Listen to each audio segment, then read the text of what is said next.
بسم اللہ الرحمن الرحیم۔ السلام علیکم۔ دنیا میں تشریف لانے والے پہلے نبی حضرت آدم علیہ السلام۔ حضرت آدم علیہ السلام کے دو بیٹوں کا قصہ۔ حضرت آدم علیہ السلام کے ایک بیٹے کا نام حابیل اور دوسرے بیٹے کا نام قابیل تھا۔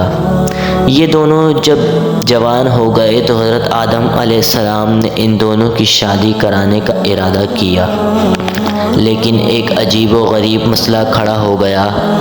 حابیل کی جس لڑکی سے طے ہوئی تھی، قابیل کو بھی وہی لڑکی پسند تھی۔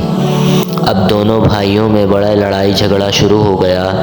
جب یہ جھگڑا زیادہ بڑھا تو حضرت آدم علیہ السلام نے دونوں بیٹوں سے کہا، تم دونوں اللہ کی منت مان لو، اپنی اپنی کمائی کے جانوروں کی قربانی کا گوشت الگ الگ رکھ دو۔ آسمان سے اللہ پاک ایک آگ اتارے گا اور جس قربانی کو جلا دے گی وہی لڑکی سے شادی کر لے گا۔ چنانچہ حابیل نے ایک خوب موٹے تازے جانور کی قربانی ایک اونچی جگہ پر رکھ دی۔ اسی طرح قابیل نے بھی کیا، مگر اس کی نیت ٹھیک نہیں تھی۔ اس نے ایک نہایت ہی دبلے پتلے جانور کی قربانی رکھی۔ کی نیت ٹھیک تھی، اس لیے اللہ نے حابیل کی قربانی کو قبول کر لیا اور آسمان سے ایک آگ اتاری اور اس کی قربانی کو جلا دیا، اور اسی طرح حابیل کی اس لڑکی سے شادی طے ہو گئی۔ قابیل کو اپنی بدنیتی کی وجہ سے بڑی مایوسی ہوئی، اسے بڑا شوق لگا۔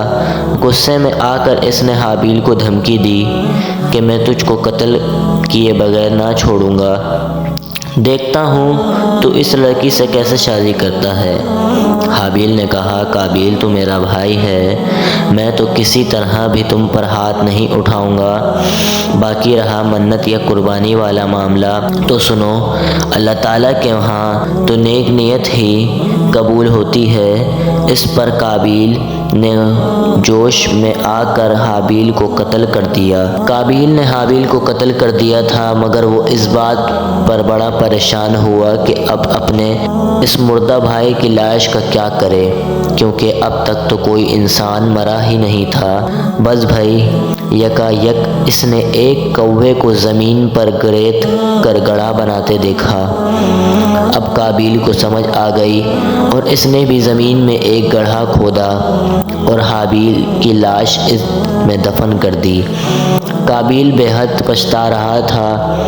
رسول اللہ صلی اللہ علیہ وسلم کا فرمان ہے، روئے زمین پر جب بھی کوئی ظلم سے قتل ہوتا ہے تو اس کا گناہ حضرت آدم علیہ السلام کے بڑے بیٹے قابیل کی گردن پر ضرور ہوتا ہے۔ کبھی گناہ نہ کرو، کیونکہ تمہاری وجہ سے دنیا میں گناہ پھیلے گا اور اس کی ذمہ داری تم پر بھی آئے گی۔